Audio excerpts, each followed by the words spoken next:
balanced price range is when a market moves from a range where it's offered both sides, buy side and sell side delivery, not liquidity, delivery, meaning that we had this candle here traded up, so it offered buy side delivery, and then we had this candle here offering sell side delivery. So even though this is a fair value gap in the form of a SIBI, sell side imbalance, buy side inefficiency, it makes it stronger when you have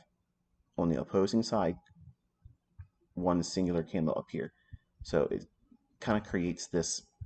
island reversal type pattern, but we don't see it that way when there's a continuous delivery of price. Whereas if you looked at a separation of candles, for instance, like say this candle, this big large up close green candle, say that it wasn't one singular candle, or that it stopped short here and then the next candle opened up here and there was an actual gap, and then the same thing happened here, it was gapped lower and went down, but a group of candles up here were not connected, if you will, to the previous price run up and the previous or subsequent price drop. We don't see that separation here, but when I see price action like this, the way I internalize it is this is a segment of price action that was placed up here trapping longs or stopping out short holders on this initial run here.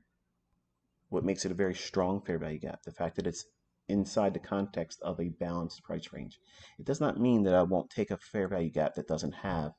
this element in price delivery. It just means that it's a little bit more favorable for me.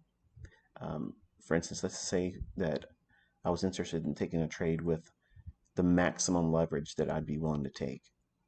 I would like this fair value gap here with a maximum leverage. For instance, I could build that to 15 to 20 contracts and be comfortable knowing that PD array would offer the framework or context around that level of leverage behind the trade. Versus if I didn't have this and I just had just the fair value gap and an unction and my understanding about what price was likely to do, I may not go higher than 10 contracts short.